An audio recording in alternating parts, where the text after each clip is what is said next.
Hey everybody, Joel at Up North Aquatics. Thanks for stopping by. I see this talked about a lot, about goldfish eating people's plants. I've had that issue.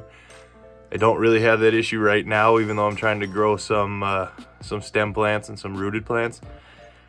I think I've kind of found a way around it. So let's talk about that, I guess. I'll throw you on the tripod. You can watch the fish swim around while I just kind of drone on and on about it. All right, I've even scraped the glass off and even wiped down the outside so it's algae free, which is not in Up North Aquatics fashion. So I'm turning a new leaf here, guys. But anyway, so basically the goal with this tank is to grow a lot of bacopa and a lot of crypt. The crypt are these smaller, lower to the ground, but like big leaf plants. The bacopa are these really tall plants. They're great for like backgrounds. A lot of dark greens that people are looking for. But the issue is goldfish eat plants. Now this tank is set up great for plants. It has a planted light on it. It has root tabs in the sand. It gets treated with flourish and different fertilizers throughout the week, as well as having very messy fish that are constantly eating and pooping in here, which is great for plants. They will eat that right out of the water. But the big kicker is that it has goldfish, and goldfish generally destroy plants. So what I've kind of done that's actually worked is I've used some of the like traditional floating plants that are super easy to grow and almost a nuisance, like hornwort and duckweed, to actually fulfill the goldfish almost of their like plant needs and keep them off of these more expensive, harder to grow plants. Excuse me. And it's actually working quite well. So basically these tall stocky plants you see tied down to the wood here, and over here, that's just hornwort. In most places of the world it is considered invasive because it grows so stinking fast that it will actually clog waterways and sewers and cause like serious like municipal problems for people, for like whole cities. But it grows so quick and it's so soft and easy to pull apart that the goldfish will sit there and eat that and pull it apart and destroy it all day long and not even waste their energy on these plants on the bottom, because they're very sturdy stem plants and well put together. And if you can see, I'll pan up a little bit, all those floating hornworts up here, those are ones that the goldfish have ripped off from the main plant and have been picking at. And another thing I do is duckweed. I accidentally have duckweed in every single tank in the fish room except the one you're looking at, and that's because goldfish will destroy duckweed. They absolutely love it.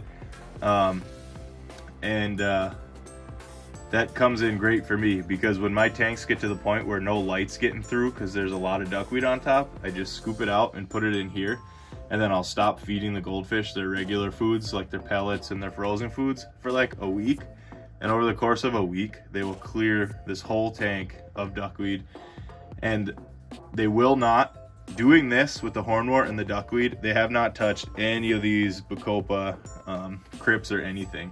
And they're all really bouncing back from the state they were in. I was not fertilizing the tanks I had these plants in. The bacopa, especially the crypt down here, was dying off. You could see some like reddish brown on the leaf. That's all starting to turn green now.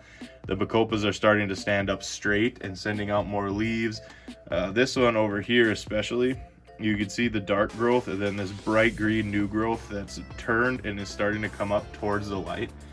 So that shows that these plants are super happy now and they're really starting to grow well, and evidently the goldfish are leaving them alone, because I'm feeding the goldfish plants. I'm allowing them to do what they want to do by nature, but I'm giving them an easier option to eat plants that doesn't require them to use as much energy as it would to pull apart these other plants I'm trying to eat, or trying to grow. So they're not going to try to eat them. Alright, so I realize that what I'm asking you to do kind of requires another tank where you can grow some duckweed. I mean, you can grow hornwort in the same tank, and the goldfish will keep it at bay enough. that it's not like sucking nutrients from your other plants, evidently. But if you don't have access to another tank or even like tub on the floor or something where you could grow some duckweed, another way you could try to approach this is just simply by overfeeding your goldfish. And I would recommend feeding them like 4 times a day if you're gonna try that route, because these guys are like starving 24/7, it seems.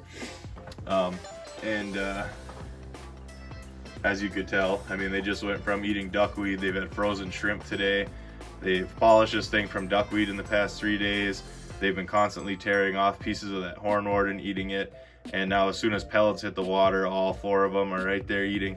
So they constantly want to eat. So I guess if you kept them full enough with things, by offering them things like pellets and, you know, frozen food and spirulina, and I mean, you name it, they'll eat it. But if you kept them full enough with things like this where it doesn't require them to use any energy to eat it, in theory they probably wouldn't tear apart your nice expensive plants, even if that's all you had was a nice expensive plant, so you didn't have other plants to feed them. So at the end of the day, they have that instinct of, how much energy is it going to cost me to eat this? And if it's going to cost them a lot of energy to eat something and rip apart, like for example, ripping apart a plant, and they have food just falling from the sky like they do now, they are going to choose the energy-free option. It's how they've survived this long on this planet, is by conserving energy, and especially not using energy to gain energy from eating, using more energy than what they would gain from eating whatever they're eating. So that could be one way to go about it. I would just caution that you really get like a good, reliable test kit or expensive, reliable test strips. And when you start power feeding these things, because your water change schedule will 100% change if you're introducing that much waste into the water.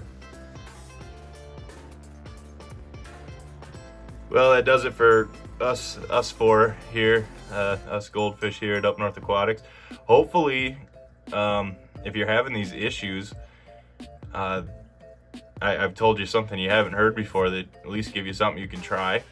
And you know, if not, thanks for watching anyway. And if you've had success keeping plants with goldfish and you've done anything differently, I would love to know.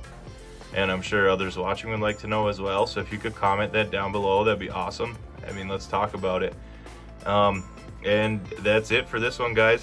Thank you for being here. I appreciate you. And as always, thanks for stopping by.